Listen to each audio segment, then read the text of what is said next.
राजीव गांधी युवा मित्र जो जन जन तक पहुंचा रहे थे, गांव ढाणी शहर सब जगह पहुंचा रहे थे, आज उन लोगों को बंद करने से सरकार ने योजना को, तो आज ये सारे बेरोजगार हो गए।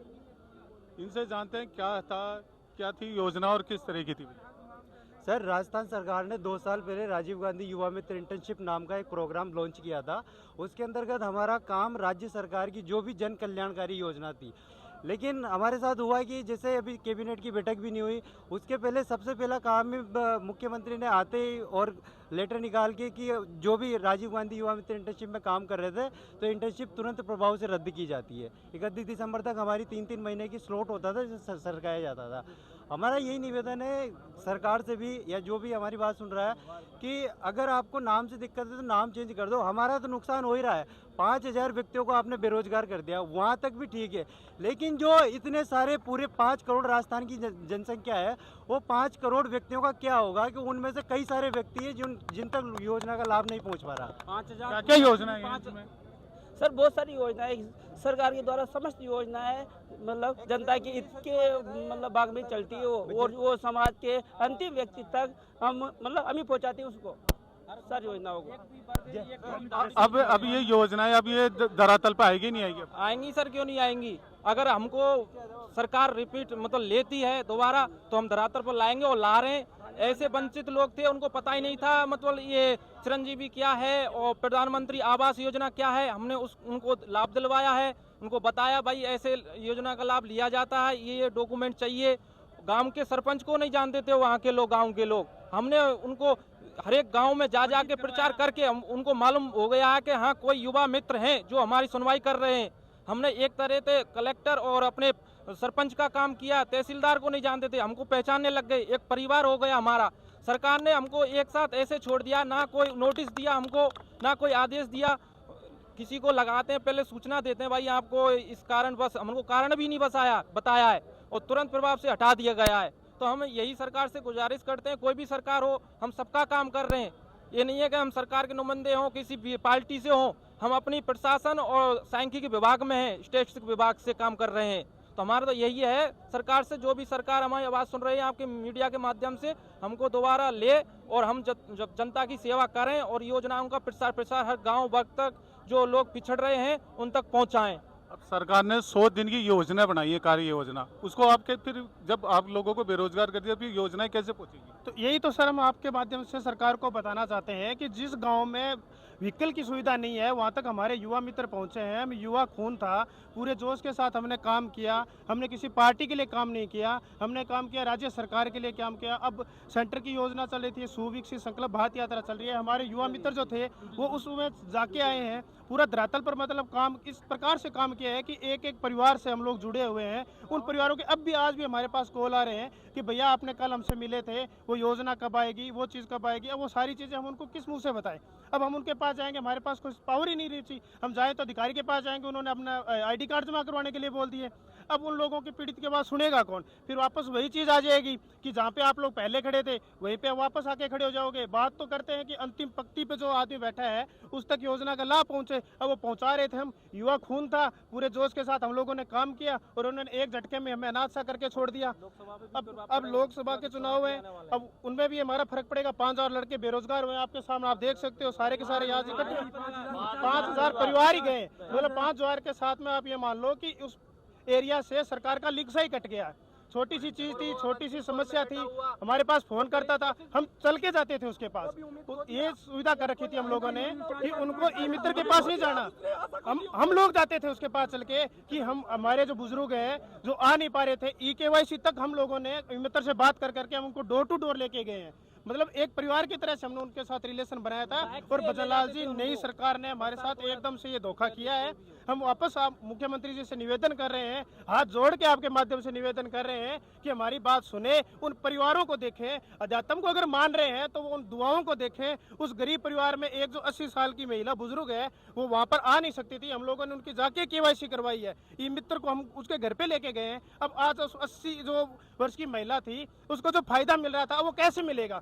अब बात करते एक हैं चीज बताओ, मुख्यमंत्री जी का कारण क्या है ये बंद करने का, क्यों किया इसका? मुख्यमंत्री जी का कारण, क्योंकि जब मुख्यमंत्री जी ने मतलब समीक्षा हर चीज की होती है, आलोचनात्मक समीक्षा करी गई, तो उन्होंने क्या है, एक पर्ची आई, वहां से पर्ची आई, इनको हटा। अरे हम किसी विचारधारा विशेष के नहीं थे माननीय मुख्यमंत्री भजन लाल जी, मैं आपके माध्यम से आपको और आपके अनुयायियों को और आपको वोट देने वालों, कोई भी सरकार, पार्टी जब चुनाव होते हैं उस समय पार्टी होती है, जब वो पार्टी सरकार बनाती है ना तो वो सबकी होती है, वोट देता है उसकी भी होती है, जो नहीं देता है उसकी भी होती है, सबके लिए समामेलन साझेदारी के साथ और सभी को साथ लेकर के सुशासन चलाया जाता है, कुशासन नहीं। आपने एक ही झटके में मानता अवैध शराब कारोबारियों पर आपने कार्रवाई करी, मानता महिलाओं के साथ अत्याचार लफंडरबाजी करने वाले पर आपने कार्रवाई करते तो मैं मानता, ठीक है।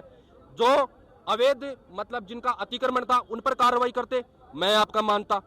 कैबिनेट बनाकर आप मंत्रियों को हर विभाग की जिम्मेदारी देते, उनके साथ टेबल टुगेदर करते, उनके साथ परिचर्चा करते, हर विभागों की में क्या क्या समस्या है उनकी चर्चा करते, तो मैं आपको मानता।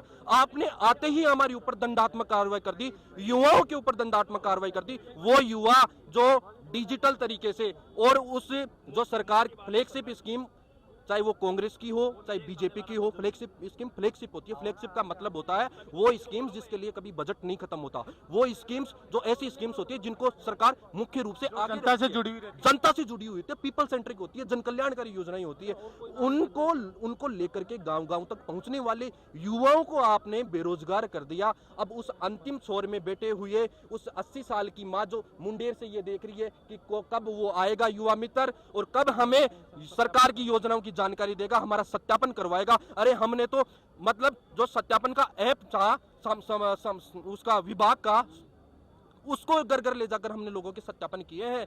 क्या सरकार बड़े बुजुर्गों, दलित, शोषित, किसान, मजदूर, उनके बच्चों को सुनेगी, उनकी पुकार सुनेगी? और माननीय प्रधानमंत्री जी का क्या विजन था? Digital literacy. हमने राजस्थान में डिजिटल लिटरेसी बढ़ाई है।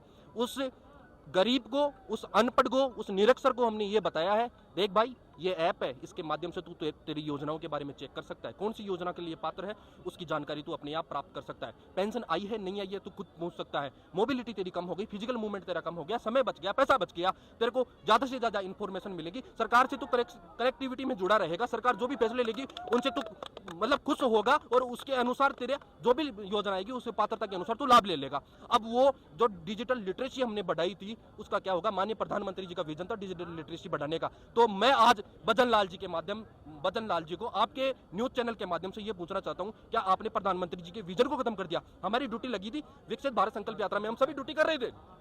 मैं शाम को मेरे दोस्त मुन्ना से, कलीग से बात कर रहा था कि मुकेश कल अपनी ड्यूटी वहां है इस पंचायत में, अपन को ज्यादा से ज्यादा काम करना है। माननीय प्रधानमंत्री जी का जो ऐप है, जो सरकार का ऐप है, मैं मोदी जी को टारगेट नहीं कर रहा, ये ऐसा नहीं दिखाना चाह रहा कि सब कुछ उसी का है। मैं उनको ये कहना चाह रहा हूँ जो मोदी जी का इस विकसित भारत संकल्प यात्रा के माध्यम से जो कनेक्शन था कि भाई युवाओं को स्किल डेवलपमेंट के प्रोग्रामों के बारे में पता चले, उनके लिए उन्होंने एक ऐप लॉन्च कर रखा है, पोर्टल लॉन्च कर रखा है, वेबसाइट है माई भारत पोर्टल, उस पर हम रजिस्ट्रेशन कर रहे थे, 500, 1000, 1500 पर डे के रजिस्ट्रेशन कर रहे थे ताकि युवाओं को जानकारी मिले। 9 बजे पहुंच जाते थे, शाम को 6 बजे आते थे। और जो आला अधिकारी विभाग के सभी अभी जो केंद्र सरकार की योजनाएं चल रही है, प्रधानमंत्री की जगह जगह कैंप लग रहे हैं, ये वो कौन कर रहा है उनको? मुझे तो यही पता नहीं है। अधिकारी चाहे तहसीलदार हो, बीडीओ हो, एडीओ हो, एसडीओ हो, सभी मगरमच्छ की तरह बिल्कुल आराम से धूप सेकते हैं, ऑर्डर देते थे युवा मित्र वो काम करो, युवा मित्र वो कर। माननीय प्रधानमंत्री जी की हमारा विभाग नोडल एजेंसी बनाया गया है। हमारे विभाग को पहले सामाजिक न्याय व अधिकारिता विभाग को 3 स्कीम्स दी गई थी, अब उनको योजना मतलब जो विभाग है उसको दे दी गई। अटल पेंशन योजना, प्रधानमंत्री जीवन ज्योति बीमा, प्रधानमंत्री सुरक्षा बीमा योजना, उसका जो नामांकन नाम उनके कोई बेनिफिशियरी मतलब बेनिफिशियरी नहीं थे हमारे राजस्थान के अंतर्गत, उनका हम बेनिफिशियरी बढ़वाने की कोशिश कर रहे हैं, उनको लोगों को जोड़ने की कोशिश कर रहे हैं कि माननीय प्रधानमंत्री की जो स्कीम्स थी, मोदी जी की जो स्कीम चला रखी है गरीबों के लिए, शोषितों के लिए, और जो मतलब आतंकित है विभिन्न प्रकार के मतलब आर्थिक तंगियों से, तो उनको लाभ मिले, वो काम हम कर रहे थे। हम युवा मित्र क्या करेगा? नहीं कर रहे थे। अब युवा मित्र तो यही करेंगे सर, अपना हक चाहिए अपन को, तो जो शांतिपूर्ण तरीका से आपके सामने है सभी युवा मित्र पूरे आ गए हैं पूरे राजस्थान से, या धरना प्रदर्शन कर रहे हैं अपनी शांतिपूर्ण तरीका से। तो आप किसको ज्ञापन दोगे जाके भाई हमारी मांगे को सुना जाए, देखा जाए एक बार? हमारा तो ये है अपन मुख्यमंत्री जी आए और उप मुख्यमंत्री हैं जो प्रशासन से कोई अधिकारी आए, हमारी बात सुने, हम तैयार हैं बात सुनने को। के लिए बात करेगा वो युवाओं की सुनेगा। माननीय पार्टी नहीं होती। हमारे को तो इस तरीके से टारगेट किया गया है, 1 मिनट में बोलना चाहूंगा, हमारे को तो इस तरीके से टारगेट किया बीजेपी की आईटी सेल ने। अरे ये उस मतलब युवाओं को इस तरीके से आइडेंटिफाई किया जा रहा है कि ये इस पार्टी का है, उस पार्टी का है, जो आप तो गरीब- कांग्रेस मान के ये हटाया गया है, ये क्या मतलब मैं पूछना चाहता हूँ, मीडिया के माध्यम से उन कार्रवाई करने वाले लोगों पर पूछना चाहता हूँ, मैं हाथ जोड़कर पूछना चाहता हूँ, माननीय प्रधानमंत्री भजन लाल जी, आप कोई ऐसा शुभ कार्य करते जिससे जनता को राहत मिलती। आपने तो जनता को राहत देने वालों, जनता का उद्धार करने वालों और जो जनता और सरकार के बीच एक योजक और एक सेतु का काम कर रहे थे, उस सेतु को खत्म कर दिया। वो हमारे मतलब हम एक तरह से फ्लाईओवर का काम कर रहे थे। जनता फ्लाईओवर का यूज करके सरकार तक पहुंच सकती थी, सरकार फ्लाईओवर का यूज करके जनता तक पहुंच सकती थी। उस फ्लाईओवर को ध्वस्त करने का कार्य आज माननीय प्रधानमंत्री मुख्यमंत्री जी ने किया। देखो मेरी वीडियो में ना ये है कि राजसमंद से हमारे दिया कुमारी उप मुख्यमंत्री बनी है, तो उन्होंने हमें सांसद बनी थी तो 3.5 लाख वोटों से हमने जिता के यहाँ भेजा। आज हमारी पीढ़ी वो मैडम नहीं सुनेंगे तो फिर हम किसके पास जाएंगे? क्योंकि जो युवा जो साथी हैं वो अगर घर को नहीं चलाएंगे, घर माँ पिता है, उनके भी घर माता पिता हैं। वीडियो में ना ये है कि आज स्थिति ऐसी हो गई, हम बेरोजगार हो गए। आज 10,000 का रोजगार देने के लिए हमारा कोई साधन संसाधन हमारे पास नहीं है। वेतन क्या देते थे? 17,500 वेतन देते थे और ईमानदारी से हम काम करते थे। सुबह 9 बजे से 6 बजे तक हम काम करते थे और ऐसा कोई गांव नहीं। आप आज भी आप मेरे विधानसभा में जाओ, ऐसा कोई गांव नहीं जहां पर मैं नहीं गया और मेरा कोई नाम जानता है। लोग एक छोटे से छोटा पड़ोसी मेरा नाम नहीं जानता हो कि राजेंद्र सिंह राव ने कोई काम नहीं कराया हो, ऐसी वीडियो में आई है। के लिए कॉल आते हैं, हमें पेंशन सत्यापन करवाना है। अब हम किस मुंह से उनके पास जाएंगे? किस मुंह से जाएंगे? सरकार हमें जवाब दे, हमें बेरोजगार कर दिया, अब किस मुंह से जाएंगे हम उनके पास? तो देखा इन लोगों का सबका दर्द है कि अब हमारा क्या होगा। सरकार ने हमें 5,000 युवाओं को बेरोजगार कर दिया है। सरकार इन युवाओं का यही कहना है कि सरकार एक बार फिर सोचे, एक बार फिर मंथन करें। ना हम कांग्रेसी है ना कोई ये वो है जो ऐसा लगता है जैसे हमें कांग्रेसी समझ के हमें ये हटा दिया गया हो। अब देखने वाला ये है कि भजन लाल जी मुख्यमंत्री हैं, वो इनकी विचारों पे पुणे विचार कब करते हैं या नहीं करते हैं, ये क्या रहता है। वीडियो जर्नलिस्ट मालचंद गोस्वामी के साथ गणेश यादव, थिंक 360 जयपुर।